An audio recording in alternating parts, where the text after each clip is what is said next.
To our new video. हमारे नई video में आपका स्वागत है। आज हम पढ़ाएंगे आपको प्रतिबिंब बनाने का नियम। कैसे प्रकाशिकी में प्रतिबिंब को खींचने के लिए क्या क्या किस किस नियम का फॉलो करना पड़ता है, ये चीजें आज के लेक्चर में हम सीखेंगे बच्चों। इस वीडियो को स्किप मत करना और बहुत ध्यान पूर्वक देखना। किसी चीजों को जब बहुत गहराई से समझेंगे तो आपको समझ में आएगा। आइए प्यारे साथियों, समझते हैं। प्रतिबिंब खींचने के लिए या प्रतिबिंब बनाने के लिए 3 नियम होता है। एक रूल 1 और एक रूल 2 और एक रूल 3। तो हो गया प्रतिबिंब बनाने का नियम। ये तो हो गया भाई, रूल 1 रूल 2 रूल 3। नो, इसके रूल 1 में भी कुछ चीजें हैं, इंक्लूड है। रूल 2 में भी कुछ चीजें इंक्लूड है और रूल 3 में भी कुछ चीजें इंक्लूड है। इन सारी चीजों को हम लोग पढ़ेंगे। आइए विचार करते हैं। नियम 1 क्या कहता है? प्रतिबिंब खींचने का जो पहला नियम है वह क्या कहता है? ध्यान दो बच्चों। यह कौन सा दर्पण मैं बना रहा हूं? अवतल दर्पण। ऐसे ऊपर कलई कर दिया, ऐसे करके, ठीक है, ऐसे कलई कर दिया और यहां पर लिख दिया M1 और यहां पर लिख दिया क्या? M2। और यहां पर हमने बना दिया कौन सा दर्पण? उत्तल दर्पण। क्या बना दिया? ऐसे कर दिया कलई, ऐसे कर दिया क्या? कलई कर दिया और यहां पर बना दिया क्या? M1 और यहां पर बना दिया क्या? M2। मेन एक्सिस ड्रा किया और यहां भी क्या ड्रा किया? Main axis. मेन एक्सिस का मतलब क्या होता है बच्चों? मुख्य अक्ष। मेन एक्सिस, इसको कहते हैं हिंदी में क्या? मुख्य अक्ष। क्या है? P for pole, P for pole.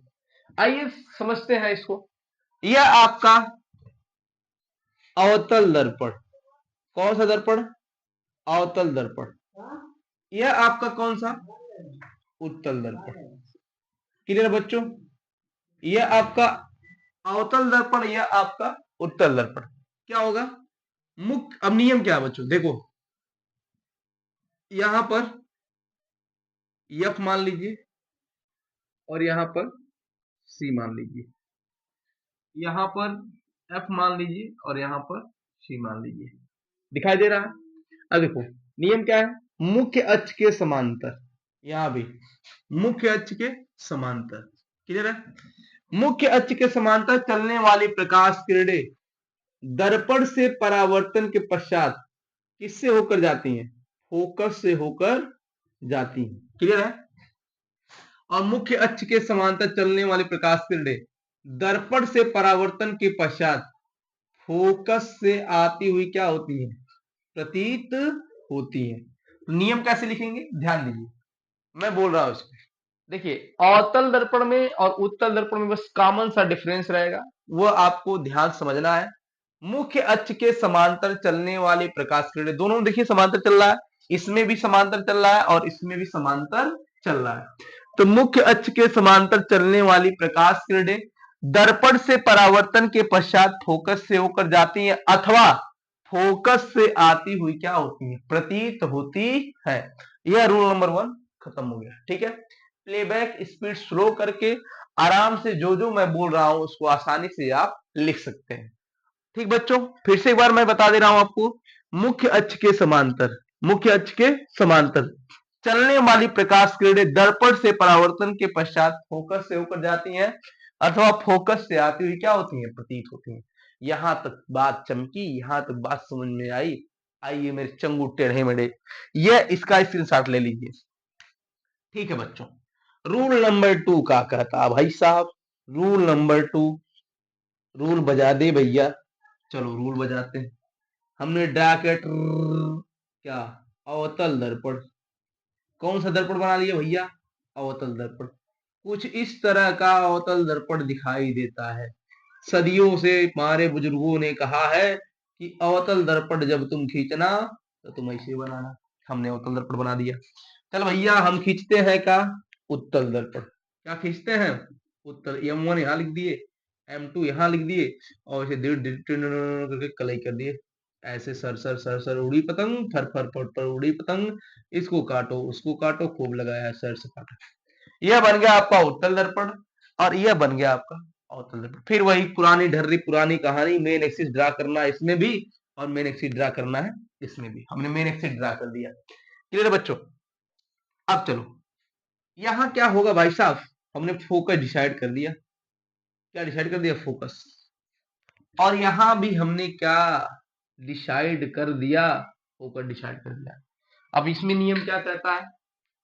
Focus से होकर जाने वाली प्रकाश किरणें, फोकस से होकर जाने वाली प्रकाश किरणें अथवा फोकस की ओर आती हुई प्रतीत होने वाली प्रकाश, फोकस की ओर, ऐसे इधर फोकस थोड़ा सा इधर करना हल्का सा, फोकस की ओर आती हुई प्रतीत होने वाली प्रकाश किरणें दर्पण से परावर्तन के पश्चात मुख्य अक्ष की क्या हो जाती हैं? समांतर हो जाती हैं। मुख्य अक्ष की क्या हो जाती हैं? समांतर हो जाती हैं। क्लियर है?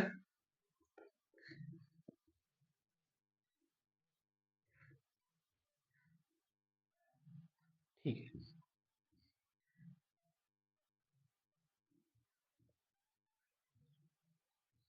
चलिए ध्यान दीजिए। क्या? फोकस से होकर जाने वाली प्रकाश किरणें अथवा फोकस की ओर आती हुई प्रतीत होने वाली प्रकाश किरणें दर्पण से परावर्तन के पश्चात मुख्य अक्ष के समांतर हो जाती हैं, अथवा दर्पण से से दोनों को ऐसे करके लिखेंगे कि फोकस से होकर जाने वाली प्रकाश किरणें अथवा फोकस की ओर आती हुई प्रतीत होने वाली प्रकाश किरणें दर्पण से परावर्तन के पश्चात मुख्य अक्ष के समांतर हो जाती हैं। यह आपका रूल 2 खत्म हो गया। क्लियर है? प्लेबैक स्पीड स्लो करके इसको ऐसे लिख सकते हैं। इधर कवर कर रहा है पूरा? नहीं कवर कर रहा है, साइड में इधर कवर कर रहा है। चलिए, जगह नहीं है ज्यादा तो इधर मैं रूल 3 बताता हूँ, बहुत आसान है, वो बहुत छोटा सा है। रूल नंबर 3, रूल नंबर 3 क्या कहता है? ये आपका कौन सा दर्पण भाई साहब, थोड़ा सा मैं इधर हल्का सा बना दूं। ये रूल नंबर 3 है, इसको ऐसे करके मैंने बना दिया। एक कौन दर्पण हो गया? अवतल दर्पण हो गया आपका। और इधर आपका क्या हो गया? उत्तल दर्पण। इधर आपका क्या हो गया? उत्तल दर्पण। हाई M1 है, हाई क्या है? M2 है, हाई M1 है, हाई क्या M2, हाई मेन एक्सिस है, हाई क्या है? मेन एक्सिस है। ठीक है बेटा, ध्यान दीजिए यह आपका मेन एक्सिस। चलिए अब यहां पर मान लीजिए हमने वक्रता केंद्र किया, वो रखा, वक्रता केंद्र है ये, और इधर भी क्या है? वक्रता केंद्र। तो वक्रता केंद्र से होकर जाने वाली प्रकाश किरणें उसी पथ का अनुसरण करते हुए क्या करती हैं? वापस लौट आती हैं। या अथवा वक्रता केंद्र की ओर आने वाली प्रकाश किरणें, ऐसे इसको आगे थोड़ा सा ड्रा कर दें ऐसे, वक्रता केंद्र की ओर आने वाली प्रकाश किरणें उसी पथ का अनुसरण करते हुए क्या करती हैं? वापस लौट आती हैं। ठीक है, दोनों में वही चीज, वक्रता केंद्र से होकर जाने वाली प्रकाश किरणें अथवा वक्रता केंद्र की ओर आती हुई प्रतीत होने वाली प्रकाश किरणें दर्पण से परावर्तन के पश्चात उसी पथ का अनुसरण करते हुए क्या करती हैं? वापस लौट आती। फिर से मैं तीनों नियम को एक साथ रिकॉल करना चाहता हूं, ध्यान से देखिएगा। मुख्य अक्ष के समांतर, ये भी मुख्य अक्ष के समांतर, ये भी मुख्य अक्ष के समांतर है।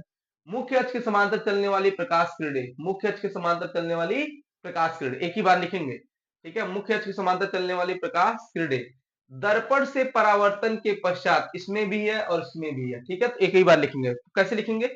मुख्य अक्ष के समांतर चलने वाली प्रकाश किरणें दर्पण से परावर्तन के पश्चात फोकस से होकर जाती हैं अथवा फोकस से आती हुई क्या होती है? प्रतीत होती है। क्लियर है? रूल नंबर 1 क्लियर हो गया बच्चों? आओ कहानी सेकंड वाली जो उसको समझते हैं।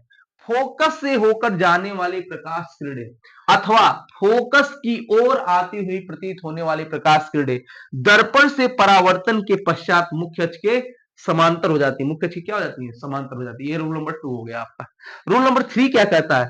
वक्रता केंद्र से होकर जाने वाली प्रकाश किरणें वक्र अथवा वक्रता केंद्र की ओर आती हुई प्रतीत होने वाली प्रकाश किरणें दर्पण से परावर्तन के पश्चात उसी पथ का अनुसरण करते हुए क्या करती हैं? वापस लौट जाती है। इस तरह से प्रतिबिंब को खींचा जाता है बच्चों। इतना डेडिकेशन के साथ मैं वीडियो बनाता हूं, लेकिन देखता हूं उसका व्यूज तुम्हारा मनोबल डाउन हो जाता है। तो बच्चों जरूरत है आपको इस मनोबल को आगे बढ़ाने की। तो हमारे वीडियो को लाइक करिए, शेयर करिए, सब्सक्राइब करिए। अगर कोई कमियां रह जा रही हैं हमें तो जरूर बताइए। थैंक यू दोस्तों, वीडियो को आगे बढ़ाइए।